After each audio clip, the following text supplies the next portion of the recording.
ব্রাহ্মণবাড়িয়া শহরের বর্জ্য থেকে জৈব সার উৎপাদনের উদ্যোগ মুখ থুবড়ে পড়েছে।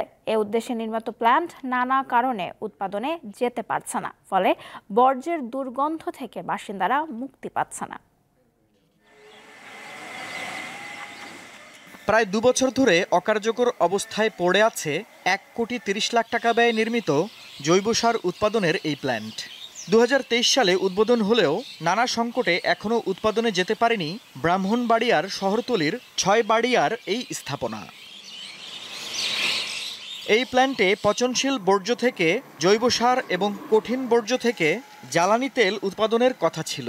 প্রাথমিক পর্যায়ে দুটি প্রতিষ্ঠানকে দায়িত্বও দেয়া হয়, কিন্তু পচনশীল বর্জ্য থেকে কঠিন বর্জ্য আলাদা করার জটিলতা আর বর্জ্যের উৎকট গন্ধের কারণে মুখ ফিরিয়ে নেয় প্রতিষ্ঠান দুটি।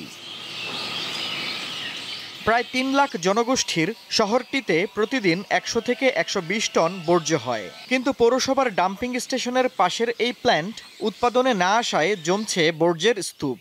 এগুলো পোড়ানোর কারণে ধোঁয়ায় শ্বাসকষ্ট সহ বিভিন্ন সমস্যায় ভুগছেন শহরের বাসিন্দারা। এখানে মশায় মাছি আমাদের থাকা খুব কষ্ট হইতাছে।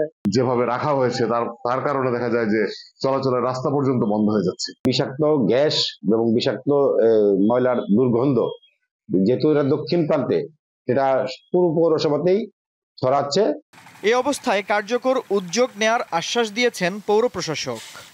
কোম্পানি যাদের সাথে তাদের চুক্তি হয়েছিল তারা কি আর আদৌ কাজ করবে কিনা সেই ব্যাপারে পৌরসভার এখনো কোনো আপডেট নেই।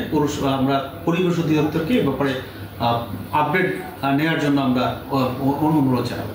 ব্রাহ্মণবাড়িয়া শহরের বাসিন্দারা বলছেন, এই প্ল্যান্টটি দ্রুত উৎপাদনে এলে বর্জ্যের যন্ত্রণা থেকে তাদের মুক্তি মিলবে। দীপ্ত বার্তা কক্ষ।